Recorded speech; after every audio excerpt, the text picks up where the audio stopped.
Dale Carnegie's book, How to Win Friends and Influence People, is one of the most effective books in the world about human relations. If you want to improve your social IQ, be more influential, and improve your leadership skills, then this book must be your Bible. Even though the book was written 84 years ago, it is still applicable today, and because of that, it is one of the highest sold books in the world. In this video, I will summarize the entire book. After watching the video, you can say that you have read this book because it covers every single chapter and every bit of important information. Part 1. Fundamental Techniques in Handling People. Chapter 1. Don't criticize, condemn, or complain. People don't criticize themselves for anything, no matter how wrong they may be.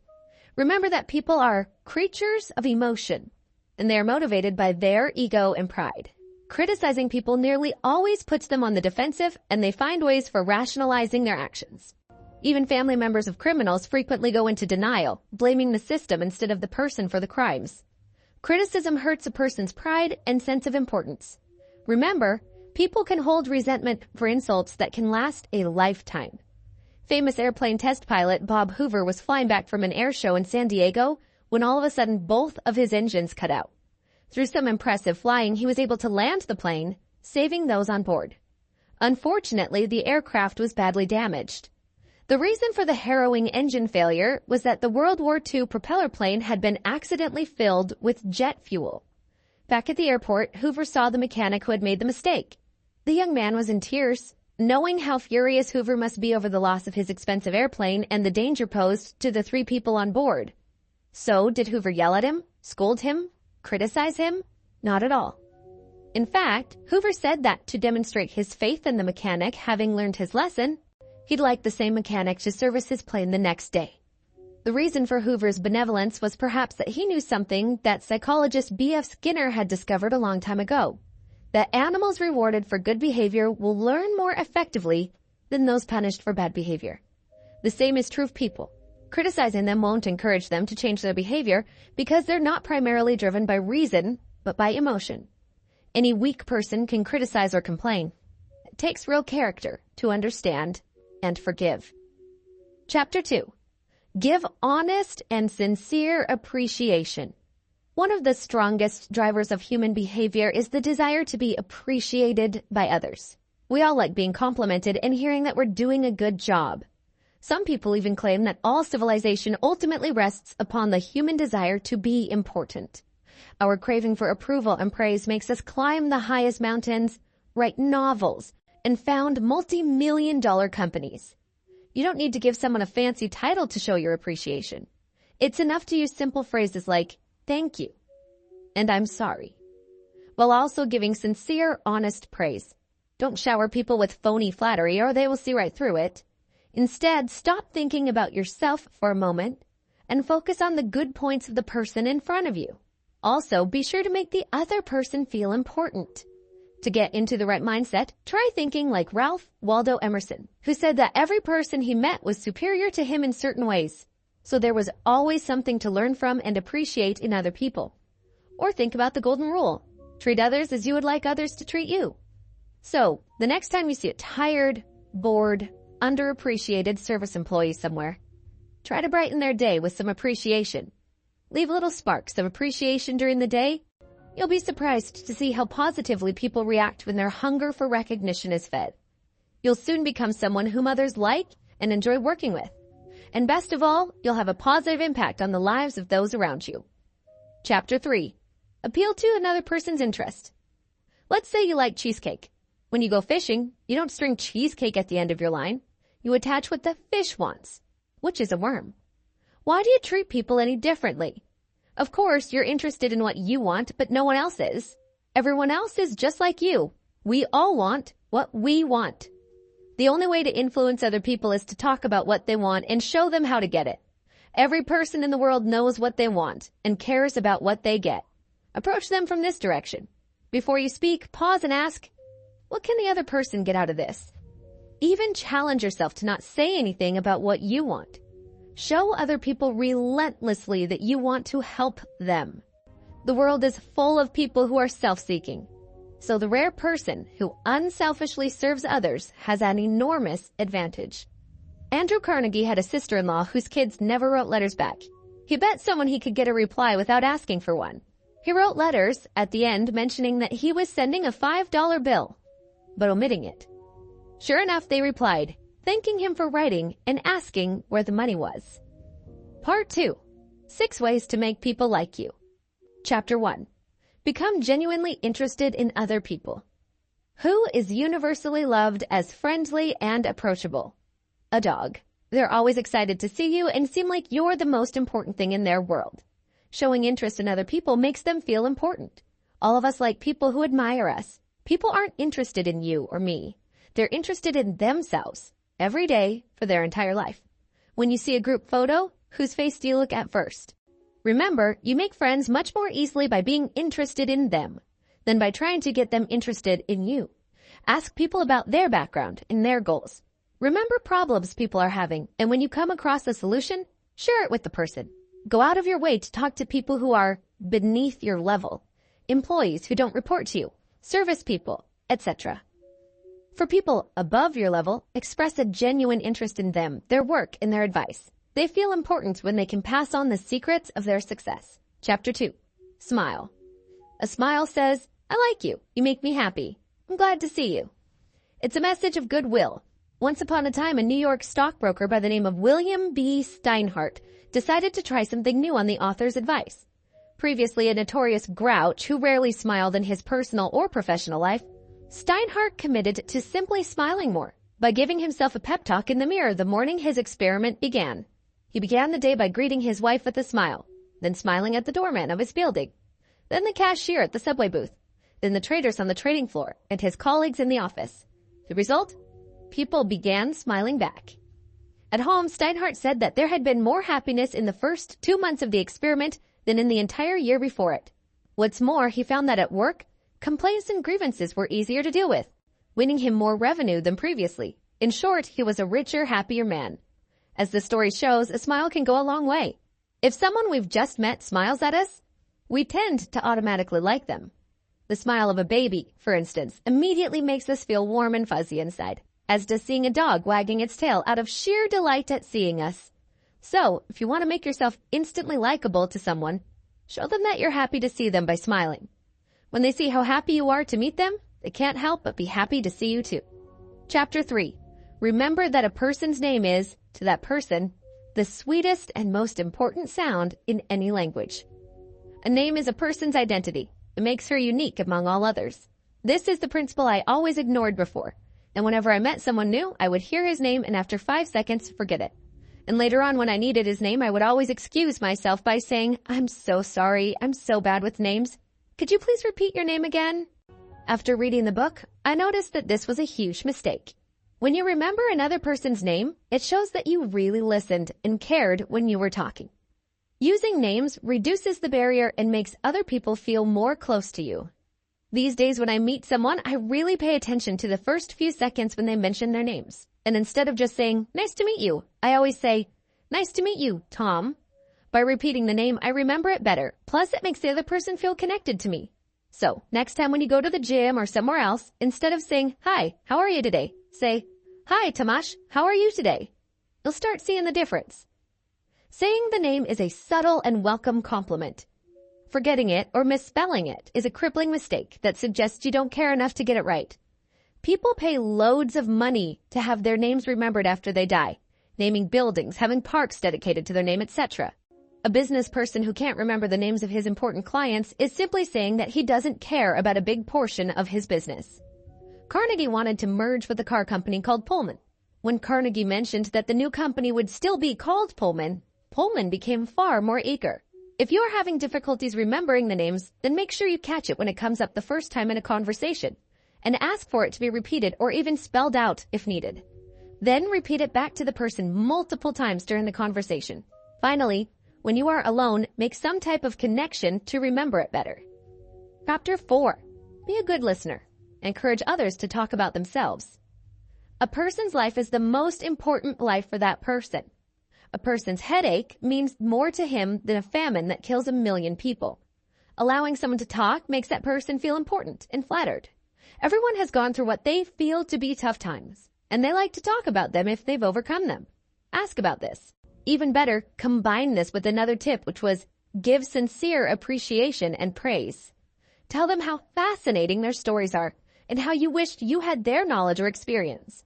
When having a conversation, most people are so preoccupied with what they themselves want to say next that they barely listen to the other person at all. Truly listening means making a conscious effort to give the other person your full attention, and the benefits of this approach are substantial. Once the author attended a dinner party in New York where he met a botanist. Having never met one before, the author listened to him for hours, riveted by the descriptions of exotic plants and experiments. Later, the botanist remarked to the host what an interesting conversationalist the author was. But the thing is, the author barely said anything at all. He had merely been a good, interested listener.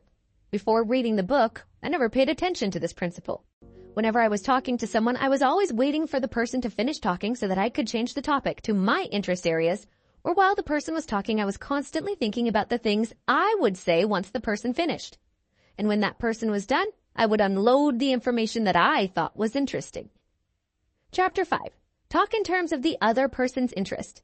Using an earlier analogy, why fish with cheesecake? Fish with the bait that the partner wants. People are usually far more enthusiastic about topics they care about than ones only you care about. Before meeting someone, research their interests thoroughly so you have a working knowledge of the field. Identify someone's major goals, then talk about how you'll help them get closer to their goals. For example, my goal with this YouTube channel is to reach 15,000 subscribers in the next 4 months. And in order to hit that target, if I come up to you and say, guys, please subscribe to my channel because I have a target to reach, then you probably wouldn't care. That doesn't mean anything to you at all.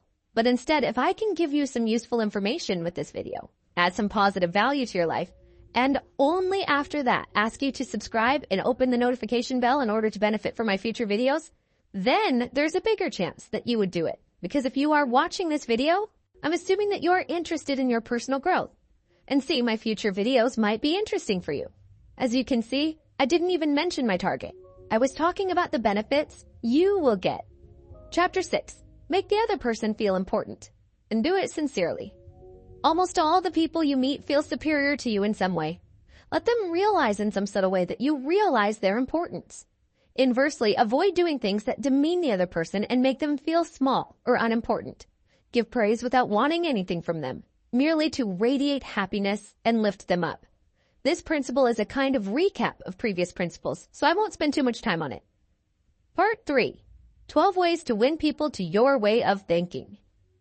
Praise is well and good, but what do you do when someone disagrees with you? That's the next subject of how to win friends and influence people. In summary, put aside your instinct to fight fire with fire. People don't like to be proven wrong.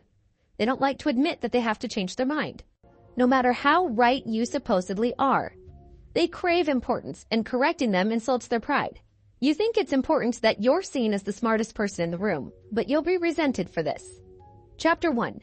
The only way to get the best of an argument is to avoid it. Arguing with another person does not really make much sense. If you lose the argument. If you win, the other person will resent you for having hurt their pride, and you will still not have truly won them over. And 9 times out of 10, the argument will only make the other person stay stronger in their point of view than they were before. Therefore, the only solution is to avoid such disputes from the start. When an argument starts, distrust the first response that bubbles up in you, as it's usually an instinctively defensive one. And whatever you do, control your temper. Listen to what your opponent has to say without resistance or protest, and promise to carefully examine their thoughts. Try to find areas where you agree. This will help reduce your opponent's defensiveness. Chapter 2.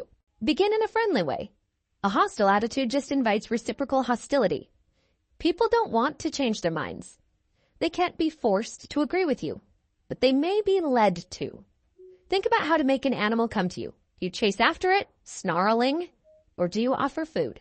A drop of honey catches more flies than a gallon of gall. Someone had a tough landlord who increased his rent. Instead of complaining about how this was unfair, he talked about how much he appreciated the house and the way the landlord ran the building and how he would like to stay another year, but couldn't afford it. Chapter 3. Show respect for the other person's opinions. Never say, "You're wrong." When attacked for being wrong, people will defend their opinion to death. They will lose sight of the main point, hoping to find small exceptions that their assertion is true. We form beliefs carelessly, but then develop an irrational passion to defend them when anyone threatens to prove us wrong. Consider the story of how the author hired an interior decorator to make some curtains for his home. Afterward, he was shocked by the size of the bill, and when he mentioned the price to a friend, she exclaimed that he had clearly been overcharged. Insulted, the author defended his actions, explaining that the high price was an indicator of quality. But then, when another friend dropped in and started to praise the same curtains, this time the author admitted that he actually felt he had overpaid and regretted the purchase.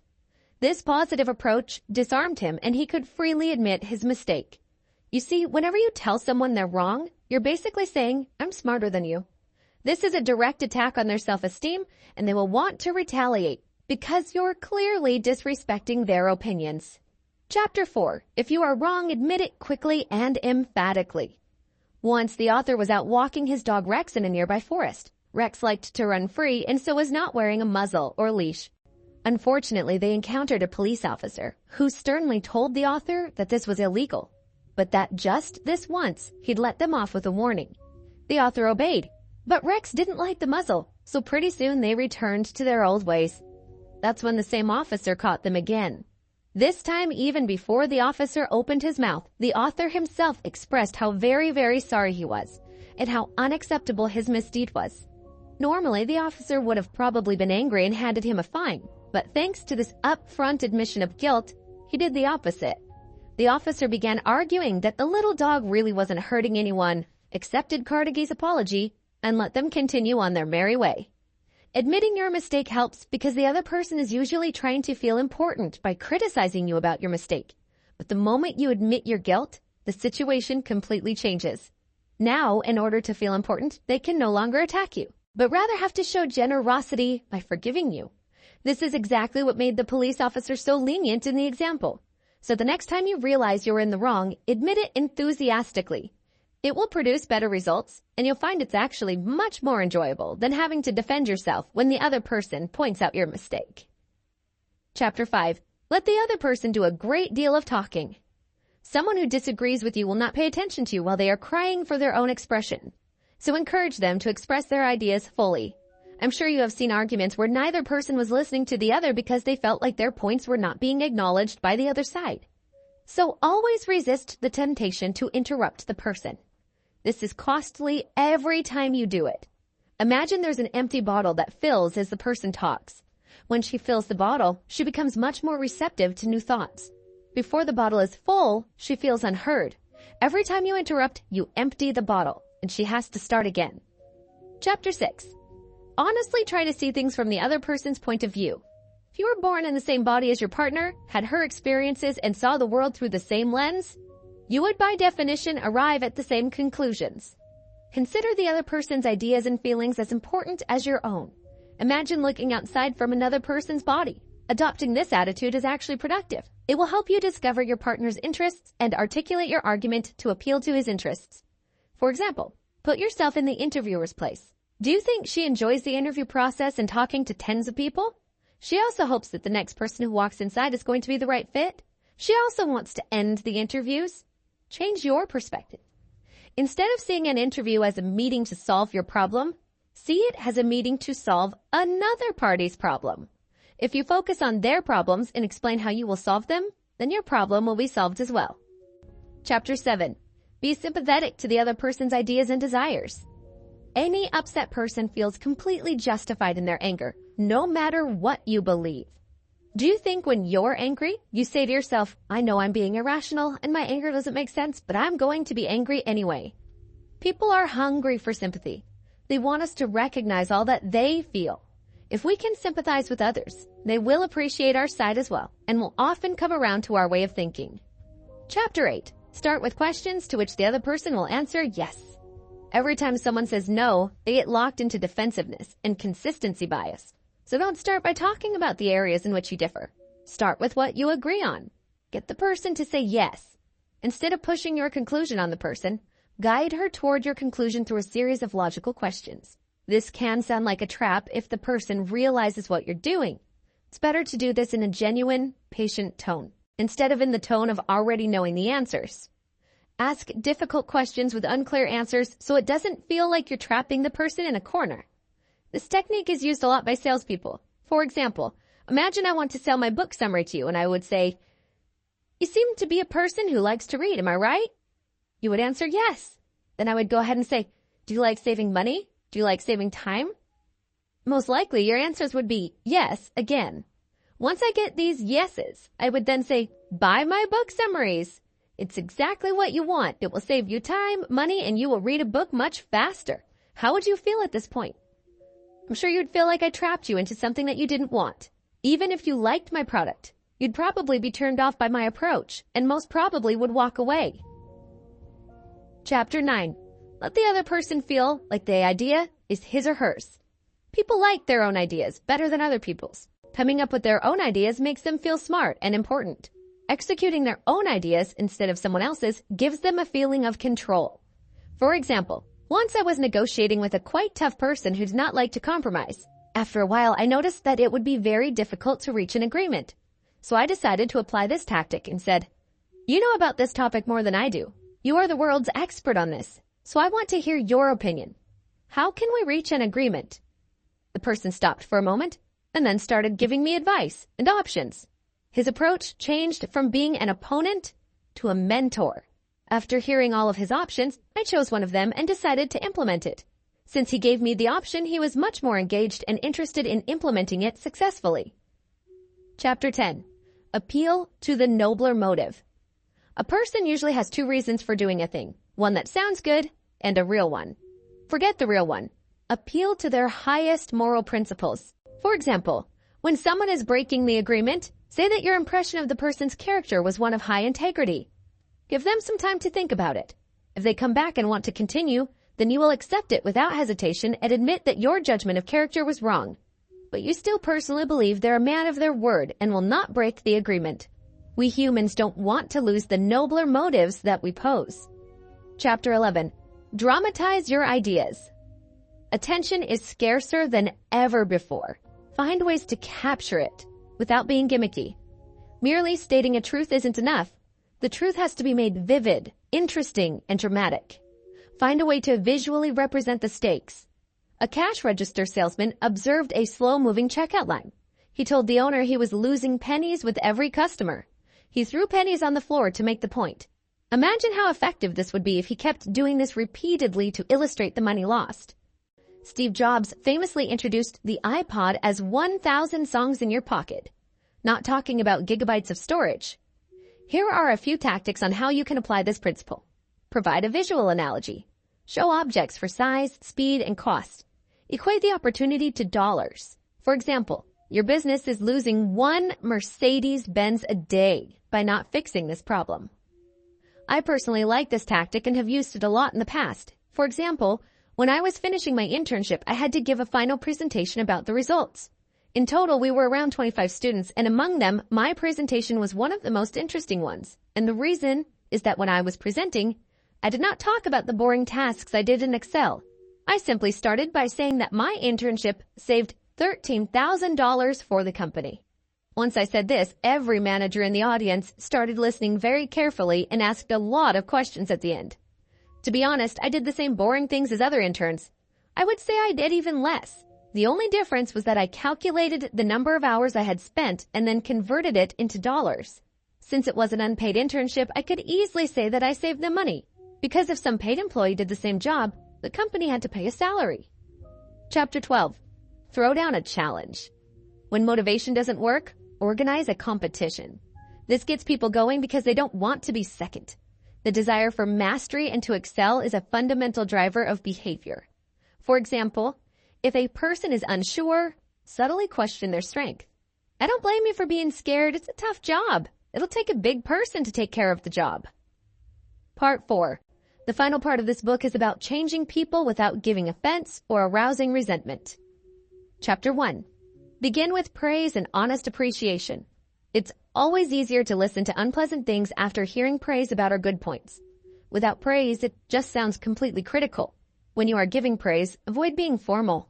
This is quite normal in the corporate world, where you can hear some formal praise and then a big critical point, and at the end, a small praise again. Instead, always try to give sincere and specific praise about specific items rather than generalities. This is even more effective when the person knows you are upset with the work and have come to you to complain. In this situation, if you give sincere appreciation, it's going to be a big surprise and will make the person receptive to your feedback. Chapter 2. Call attention to people's mistakes indirectly. Avoid direct attack. People typically know what they've done wrong. Calling explicit attention creates resistance. Here are 2 tactics. First, follow your sincere praise not with but, rather with and. Maybe you've heard that whatever comes before but doesn't count. Here are 2 examples for you to compare. The first one, you've done an excellent job working hard, but you could have prevented these careless mistakes. Versus, you've done an excellent job working hard, and if you focus next on building a checklist, you'll improve your accuracy rate. The last approach avoids the negative feeling of failure. The second tactic, if a task is slipping, do it yourself, then show the work to the person. For example, John Wanamaker saw a customer being ignored at the sales counter while the salespeople were chatting in the corner. He serviced the woman himself, then handed the purchase to the salespeople to be wrapped. Chapter 3. Talk about your own mistakes before criticizing the other person. Admitting your own mistakes shows that you recognize the task is difficult and the person's mistakes are understandable. Implicitly encourages the person to rise to your level. Carnegie says if you want to change people into your way of thinking, then always talk about your own mistakes first before criticizing the other person. Never say, you are doing the wrong thing, or you should not do that. This would only push the other person into defensive mode and he will try to prove himself right with every possible explanation. Instead, first talk about your own mistakes. Tell them how you felt when you were in their shoes and how wrong you were. For example, I used to hire students for an internship program for a company that I worked for several years ago. During the interview process, I could see that many students couldn't really express themselves because of the stress and tension. I'm sure you're familiar with that feeling. As soon as you enter the interview room, your IQ level drops to 20, and you can't even answer simple questions. This made my job difficult as well because it was difficult to identify if the student didn't know the answer or if he just couldn't answer because of stress. The situation got even harder when the student was introverted and shy. So I always tried to make them feel relaxed by telling them that it was just a friendly conversation and they shouldn't be stressed out. However, it never worked. One day, I decided to start the interview process with my own embarrassing interview story when I was applying for the same position that they were applying for right then. I told them how I couldn't answer the interviewer when she asked me if I could name one social media platform that was famous at the time. At that time, Facebook was the biggest social media platform and I used it every day. However, I couldn't answer such a simple question. The interviewer waited for several seconds for my answer and then silently said, Facebook. Still today, I can't understand how I couldn't answer such a simple question. The story made the students laugh and feel relaxed because they could see that I'd also been in their place. And admitting my own embarrassing story helped them feel comfortable. It showed that we are all human and we all make mistakes in this type of stressful situation. Chapter 4. Ask questions instead of giving orders. Asking questions has plentiful benefits. First, it allows your partner to come to his own conclusions independently. People like their own ideas better. Second, it gives control to the person and makes him feel important. Instead of following someone else's orders, the person is now following his own. Third, it stimulates the creativity of your partner. New, better ideas might actually come out. Here are a few questions you can use. Do you think that would work? What do you think of this? Can we think of different ways to do it? Chapter 5. Let the person save face. People crave importance. If you bulldoze this importance away, the person will resent you and become more difficult to influence later. Let them preserve their pride. The book doesn't give clear directives on a general way of how to do this, but it centers around preserving the person's pride and what they care about. For example, when an employee made a mistake, she apologized for the error and said she would have the new report before the next meeting.